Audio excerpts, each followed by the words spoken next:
Welcome to monochemistry. Today we're going to look at a very important concept called the common ion effect. And the common ion effect is particularly important when looking at equilibrium systems, and more specifically when looking at equilibrium systems of weak acids and weak bases. It's also the basis for a very important aspect of biology and chemistry called buffer systems. We're going to talk about those things a little bit later on, but right now we're just going to introduce the common ion effect. So the common ion effect occurs when we have a system at equilibrium such as this.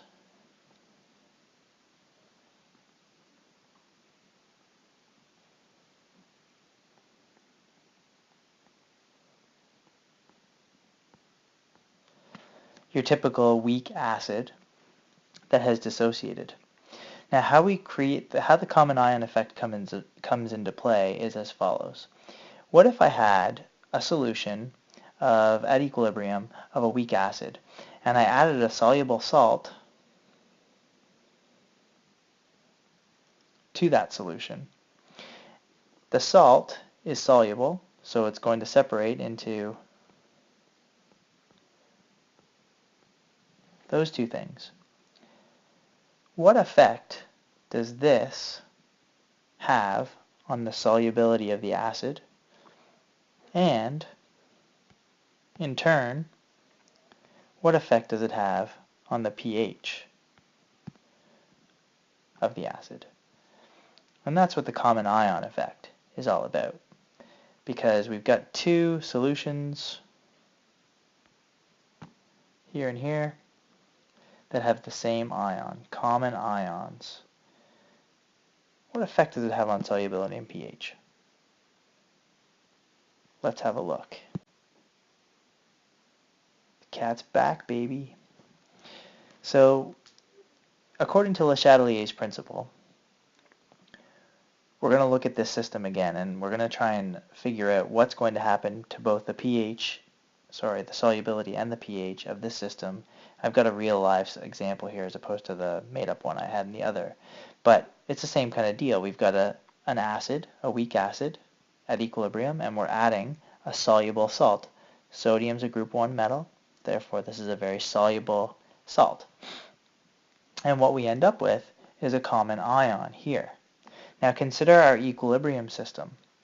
What does Le Chatelier's principle say when we add more of this? What's going to happen? Which direction is this reaction going to shift? Hopefully, you haven't forgotten. But in this case, for a weak acid, the reaction is going to shift towards of this equilibrium system, right? Because if I add more of this, oops, gotta get a different color here, maybe red. If I add more of this, then the system, that's like adding more product, the system is going to shift back towards the reactants, okay, to reestablish equilibrium. So therefore, if you think about it, the solubility of this substance here has been decreased due to the addition of the common ion. Now I also want you to think about this. If I am now removing this to make more of this, I'm also decreasing the amount of H+. And if I do that, what's going to happen to the pH? Wrong, it's not going to go down. The pH is actually going to go up. Because remember, the lower the pH, the more acidic the properties. In this case, I'm removing H+, so therefore the pH is going to go up, and the less acidic it's going to be. So as you can see, the common ion effect for a weak acid is that it lowers the solubility and increases the pH of a solution. A weak base would have a similar result, except the pH would go down. Alright, let's move on to talk about an equation that can help us figure out what's going on in this particular, for the common ion effect. And this particular equation is on your data booklet. The Henderson-Hasselbalch equation. Okay, so let's say we have a weak acid at equilibrium like so, and we've got the common ion effect happening. In other words, we've added a soluble salt, so there's a bunch of this in solution, and this is now less soluble, and this has now been lowered, which has raised the pH. Okay, so this is less soluble, there's less of this, the pH has gone up. How do we figure out what the pH is actually going to be, though? Good news, no quadratics and no ice tables if you can use this properly. Okay, so here's what you would do. You would take, and this is very important, you would take the Ka, okay, remember the Ka is the equilibrium constant of the acid, okay? You would take the pKa. Now remember, the pH is equal to minus the log of the H plus concentration. So the pKa would simply be this.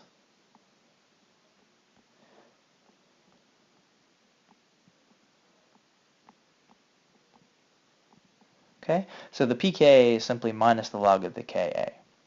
So minus the log of the Ka plus the log of, and this is very important, you would put brackets around that in your calculator, the log of the concentration of the common ion, very important because you have to use the total concentration of the common ion, divided by the concentration of HA. So you don't need to use an ice table. You don't need to use quadratics. This Henderson-Hasselbalch equation is a miracle worker. It works beautifully. Now, here's the beauty of it. You might be thinking, well, but Mr. Monahan, these things are supposed to be calculated at equilibrium. How are we supposed to figure out what they are at equilibrium without an ice table? And that's the beauty of it. What you would end up with at equilibrium in an ice table would be the it would be concentration of A minus X, plus X for this, and it would be the concentration of HA minus X, right? Your initial concentration of HA minus X. But guess what? X is negligible. Let's undo that. X is small, really small. So they don't matter.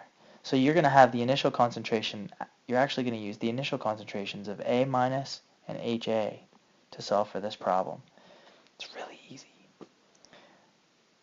We're going to try a question, and I want you to make sure you take good notes on this and bring your questions to class, but that in a nutshell is the common ion effect and how we can use that concept to calculate pH.